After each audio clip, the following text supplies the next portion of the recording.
I was definitely in grade school. My buddy from down the road gave me, I think it's a trap card called Two Pronged Attack.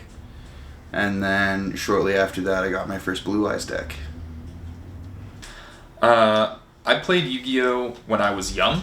I was actually first introduced to the cartoon on TV. It was just Saturday morning cartoons for me, and sort of learned how to play the version that they play in the game. The rules vary a little bit, but that kind of got me interested in the creatures and the aspect of it. And then I bought my first deck at Target, or I should say my parents bought it when I was in grade school, and I've been a big fan of Yu-Gi-Oh! Ever since.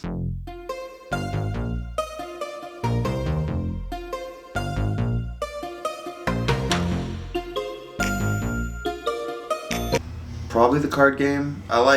There was kind of an offshoot of, it was like Yu-Gi-Oh! Season 0.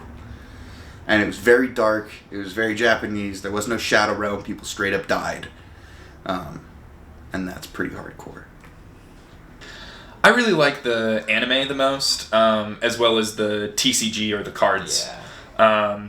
The anime, for me, I think, is really great sort of as a tool to teach you not just about the cards, but sort of how to have fun along the way. And then getting cards together with your friends is just a great way to spend a weekend or have a small tournament.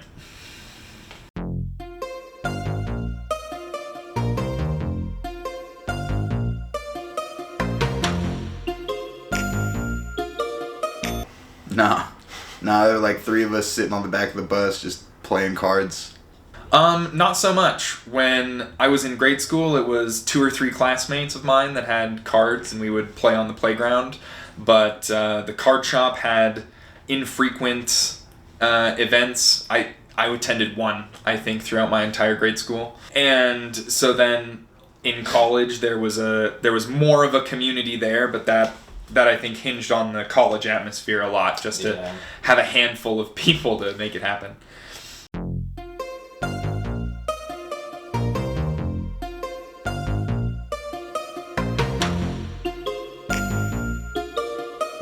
I play Blue Eyes deck because usually you can update it enough to stay relevant in tournaments.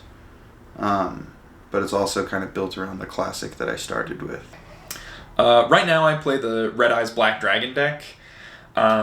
Joey Wheeler was my favorite character in the anime, and the Red Eyes Black Dragon is the cooler,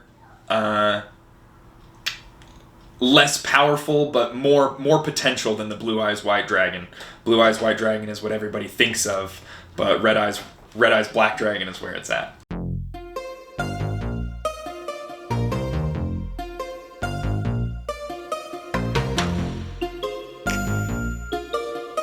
I think the most I've spent personally was $30 on a card. I think we sold a card for $50 one time. But yeah, I think the most I've ever spent is $30. Yu-Gi-Oh! Cards can get fairly expensive. The most I've spent is around $20, if I'm remembering correctly. Rarely there's something very popular and it can go up to $50 or $75 for one copy of the card.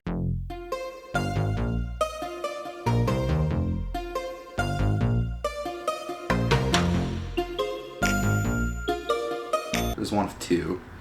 It was either when we went to that regional qualifier and my Blue Eyes deck actually did really, really, really, really, really good.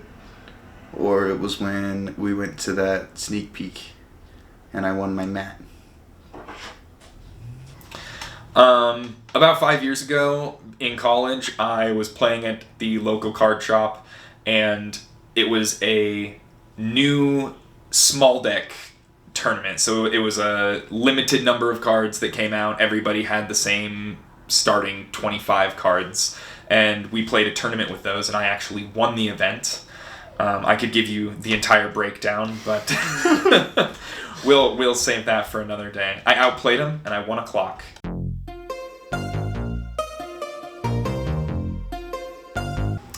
I think Yu-Gi-Oh! Is worth saving. It's a great way to have a community, especially amongst younger people and creative minds. I think that just because business and relevancy in supply and demand makes it difficult to have a card game nowadays. It's just very difficult to have a physical card game model. But I think that the community and the fun that it brings is absolutely worth saving.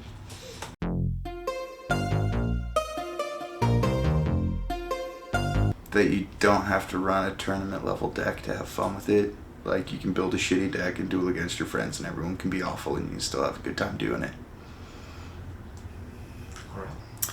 I think that the world needs more Heart of the Cards.